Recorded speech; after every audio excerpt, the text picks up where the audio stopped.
Welcome to Sewing Out Loud, the official podcast of Zede Sewing Studio. Here are your hosts, Zede and Mallory. Sewing Out Loud. Hello and welcome to the podcast. I'm Mallory Donahue. And I'm Zede Donahue. And Mom, the time it takes me to save a podcast between I'm ready to record again, Mom's like trying to sweep the studio and trying to make a label right now. Multitasking. Mom is the queen of the label makers. Well, yeah. When you get older, it's very important so you can remember what stuff is and where to put it. Today's a Feel Free to Compliment Me episode. In case you don't know what this is, it is a time when we feel free to compliment ourselves. You may feel free to compliment us, and we will feel free to compliment you if you share your project with us. Good story. Just feel free to compliment everyone. That's right. At any time, and right? I don't know the short history of the feel free to compliment. We've told it already. Yeah, everybody knows that. If you don't, go back and listen to the first Feel Free to Compliment Me episode about ginger jeans. And we'll shout out to Gina on that one. That's right. But I do want to just do it in absentia. Feel free to compliment me real quick here. So we've been sick, and I took some Sudafed that was at your house, okay? She's talking to me, my house. Yeah. At Zede's house. And I brought it to work, and Becca got me sick. It's her fault. Yes, Becca, for her birthday, gave everyone upper respiratory crud with sinus pressure. So Becca, I'm like, what are you taking, you know? And she's like, I'm taking Dayquil or whatever, she said. And I was like, I haven't taken anything for a cold in like 3 years or something. And I know this because I remember when I got pregnant, I was like, I haven't taken any cold medicine. And then I didn't take any. Well, I was pregnant, and I haven't taken any since she was born. It's been a long time. But, man, this one required Sudafed. And so I was like, you got to take this. If it's really that bad, I was crying, and now it's better. Take it, She goes, why does this packaging look like it's from the 90s? And I was like, I don't know. Just take two, She looks and she goes, Mallory, these expired in 2001. That's this millennium. And but I said I've been taking them for 18 hours. It's fine. We asked her doctor friend. It's fine. But I just want to say, Becca, good job at recognizing the exact decade of the branding. She could be like on Antiques Roadshow or something. She'd be like, I know this comes from, the 90s or whatever. So I was just... We have retro packaging on medication. But wasn't that really great that she yes. I should have asked her what the specific year was. Right. And then we could have looked it up. But good job, Becca. I did that with your dad. He bought a camper. Uh-huh. And he said... it was made in 1993 or something like that, and we had to drive to go get this to Michigan. We live in Missouri, we had to, because they didn't have this style of camper in our area or whatever. And he goes, well, I don't really know. I kind of on the outside, he says, it looks like, it has a blue stripe on it. And I said, you didn't ask them about the interior? You didn't get any pictures? And this was early in the advent of buying things on the internet. Yeah. So, there weren't these quick pictures and everything that we have now. And I looked at him and I said, it's going to be mauve and blue. It was mauve and blue. Oh, yeah. When we got there. Because colors come in cycles. Well, there's just so many things you can compliment us on all around the store. We know our colors. That's right. We know our packaging. So today we're going to feel free to compliment Mom on another interior decorating win, and that is fixing some rugs using her serger. So set the scene, Mom. Okay. Well, this was kind of... We go on a vacation and we have a lot of animals. So we generally... And we have a big house that needs... tending, I guess. But what do we have altogether? 7 animals that need to be fed? I think so. Yeah.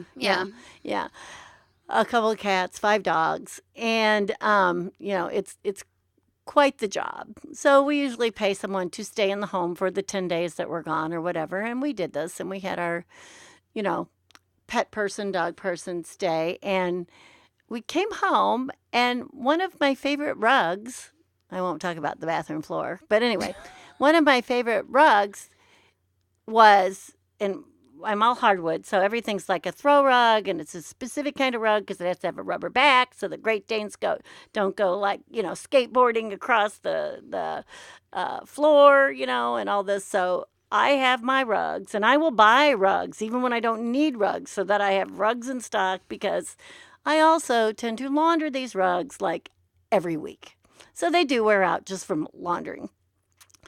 And when I have my rugs, they will like complement each other. So they will be like the same family of colors or whatever. And, I mean, I have some interior decor, savvy. So anyway, I come home and one of my newer rugs that had been put down with its other sister rugs, like the whole side was off. The whole binding on one side was off, and the yarn had been pulled, so it was unwoven. So there was like, I don't know, 1 or 2 inches that had to be like somehow cut off this rug and maybe rebound if necessary. Uh-huh. And I thought, I can do this because I can always put maybe bias on it or twill or something. If I have to bind it by hand, I will do it. I will do whatever I have to do so that I can continue with my little rugscape that I have going on for the You moment. weren't ready to give this one I up. was not ready to give it up. I really like it. Uh-huh. Okay, so I come up to the studio with my rug, and I'm like, how am I going to do this? Well, first of all, this is going to have to be cut off. I mean, I'm not into reweaving the rug. Well, sure. That's for sure. Okay. So, but I'm only going to have to cut off like maybe 1 inch, 2 inch, and it's on the long side. Mhm. So, it's going to be okay. And I don't even think anyone will, certainly no one else is going to notice that the size was changed, only me. I don't even think the dog will notice. So, I don't know. I was fooling around and I was like, ooh, these other sides look like they were done basically on a serger. Yeah. Looks like a 4-thread wide, maybe, to me. Probably done with like a woolly nylon. Huh. A 4-thread? Oh, I'm sorry, 3-thread 3-thread, wide. 3-thread I'm wide. sorry. Thank you for the Uh-huh, correction. uh-huh. And I was like, maybe. So I cut that, 2 inches off or whatever, 2.5 inches off on that side. And I thought, well, I can always play with this. It can't hurt. And it'd be a lot easier than doing this mother by hand, right? Right. So anyway, I do it with just regular thread and the needle pierces and it does fine. And it goes through your serger. Well, it goes through my serger if, because Uh-huh. it has a rubber backing on it. Uh-huh. It goes through my serger if I put paper under it. Uh-huh. Okay. And I'm like, this works very nicely. Okay. Well, let me practice some more. So then I didn't have a woolly nylon that matched. I was at home. I knew, of course, I had it at the shop, but now I'm on a roll. I got to I Right. got to do this now. I can't wait. No. The juices are flowing. So I also did not have a pearl cotton. I thought that would work, Mhm. in the upper looper. I did not have a pearl cotton that would match. And the color was like a deep, deep chocolate brown, So I finally wound up using a black cotton tatting thread. Is that what that is? I think that's what that is. Okay. For better... In your loopers. Like a crochet yeah, thread, But right. you put that in your loopers. Only my upper looper. Oh, okay. On your Because upper looper. I decided I Mhm. really didn't need it in the lower looper. Uh-huh. And I wanted it to lay flat on the ground anyway. Uh-huh. And I wanted that rubber still there Yep. on the edge, to grip I didn't want to like cover up the rubber. Mhm. So I think what I actually did was I took a black crochet, Mhm. cotton crochet thread, and I put some brown regular serger thread in with it, so it gave me more of that chocolate espresso color, sort of mixed it in the top looper. And in the bottom looper, I just used, I think, just a black, and then also in the needle, I used a black serger threads. Mhm. Okay, so everything else was just regular serger thread. And then I realized, I tried that, and it was good, but for where I wanted it, every once in a while, I would get a little pokey out of the nap of the rug would rug, come right, through. right. And then I figured out the paper on the back was like too much trouble. So here's how it all winds up, everybody. Here's how to do it. This is right? how you do it. Okay. You put painter's tape on the rubber on the back, Okay. but to the outer edge, you tape like a Walmart or grocery bag. You cut it up and make strips of it. So the tape is on the back, but this Walmart bag is out over the edge, and you flip it onto the top, okay, of the rug, and then you start serging. And what happens is that thin, fine plastic, and if you can get it to match your thread or the yarns that are in the rug, all the better. So that lays that nap down, okay? And you just serge away. And then when you're finished, you just take, the part of the bag that the plastic's hanging out, and it just rips off because it's perforated. And that stays under there and keeps that nap down, and you have this nice finish. And then on the back, you can either remove the excess painter's tape or leave it on until you wash it or whatever. I think I wound up leaving it on most of mine. Yeah, it just didn't really because matter. It doesn't show. It's on the back, and it's that low tack tape. So that black or the Walmart bag or the plastic shopping bag that was under the thread, it just laid down the nap for you. It laid down the nap and let me slither along. There was no pokies, and it's funny because that side of the rug was not the same color as the rest. So when I showed this in our Stitcher social, I just threw it on the rug, and people had to get down on the floor to guess which side I repaired. Yeah, it was that close. It blended in so nicely. It was that close. So I can serge rugs. That's right.